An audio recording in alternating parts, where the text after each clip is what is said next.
it is there's a good progression through teaching, and if you do carry on into management, it obviously carries on.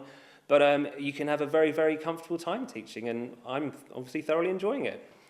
Starting wage was good, but obviously, like you say, when you get married and you get children and you think about buying a house, when you're on, say, 21,000, and you're the main breadwinner, say, my wife's at home with the two children at the moment, so my wages are okay. But then on the other hand, while that may not sound too positive, I know that I do have the option to work my way up. As an NQT, a newly qualified teacher, you're just focusing on your classroom management and teaching. After that, you might take on a subject to become a subject leader, so have sort of curriculum coverage direction in that sort of area. And as you sort of gain more experience, you might become a member of the SLT, which is the senior leadership team. And further on from that, you could become an AST, which is an advanced skills teacher, where if you have a particular interest in one subject, you can take that. You can get a day out of school to go to other schools to share your expertise.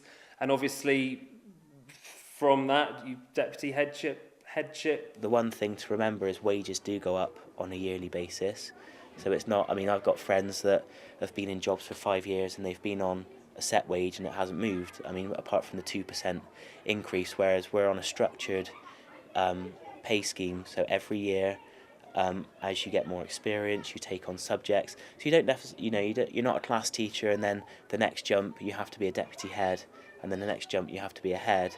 Your wages do go up every year as you gain years in service, as you do take on subjects. So whilst, I'd say, don't let it put you off at the start, because the starting wage is good, but if you do have children, you've got a family to support, there is, you can rapidly move through the pay scale, so it shouldn't be something that puts you off too much. There can be a pressure for men to move through the career structure and move higher up.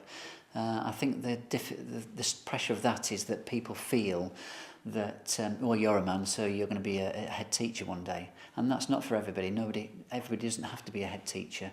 Men don't have to be head teachers. But there is that kind of feeling that you're doing it because you're a man. I think that's an assumption people make, is that, you've got into this teaching lot, but you're not really going to stay in it because really you're going to be in management. And actually, I think that's quite unfair, because a lot of blokes don't actually want to do that at all. And maybe some people looking in may expect that Mr. So-and-so will be head one day, or Mr. So-and-so will want to be, in a position of authority, but I wouldn't say that there's a pressure from schools or staff or anyone else for men to get there if they don't want to.